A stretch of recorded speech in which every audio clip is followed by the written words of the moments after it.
네, 야권이 어제 제출한 한일 정상회담 국정조사 요구서를 두고 여야 공방이 이어지고 있습니다. 자세한 내용은 국회 취재기자 연결해서 들어보겠습니다.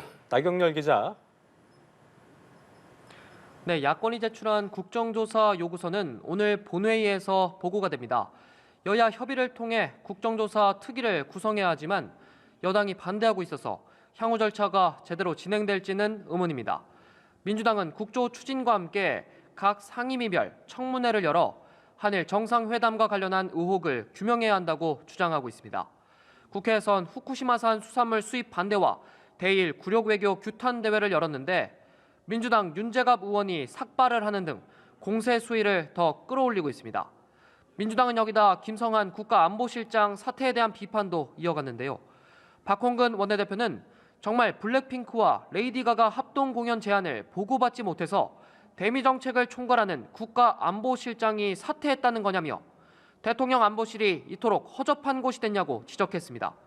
이에 대해 국민의힘은 윤석열 대통령이 읍참마속의 심정으로 인사를 한 거라고만 짧게 입장을 밝히며 야권의 국정조사 추진을 고리로 역공에 나섰습니다.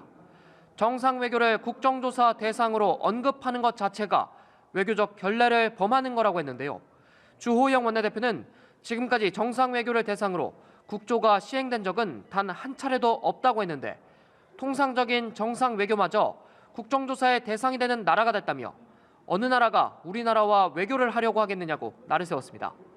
정작 국정조사가 필요한 사안은 지난 문재인 정부 당시 남북 정상회담의 논의 내용이라고 맞받기도 했습니다. 자, 그리고 오늘 오후에는 국회 본회의도 예정이 돼 있는데 국민의힘 하영재 의원 체포 동의안 표결이 이루어진다고요. 네, 그렇습니다. 오늘 본회의에선 정치자금법 위반 혐의 등으로 구속영장이 청구된 국민의힘 하영재 의원 체포 동의안 표결이 이루어집니다. 국민의힘은 불체포 특권 포기, 가결로 사실상 당론을 정했습니다. 노웅래 의원과 이재명 대표 체포안을 부결시켰던 민주당 입장에선 난감한 사안인데요. 이 대표에 대한 추가 체포 동의안이 넘어올 가능성도 있는 상황에 여당 의원 체포안만 가결시키면 내로남불 비판이 뒤따를 수밖에 없기 때문입니다. 민주당은 당 차원에서 논의하지 않고 자율투표로 임하겠다는 입장인데요. 오늘 본회의에선 국회의원 선거제도 개선에 관한 결의안도 통과될 예정입니다. 국회의원이 모두 모여 논의하는 전원위원회가 구성되는 건데 전원위는 앞으로 2주간 선거제도 개혁을 놓고 끝장 토론을 이어갈 예정입니다. 국회에선 법사위도 열리고 있습니다. 여야 합의로 상정된 대장동 50억 클럽 특검 법안이 논의되고 있는데요. 한동훈 법무부 장관은 결과적으로 진실규명에 방해가 될 거라며 특검 반대 입장을 밝혔습니다.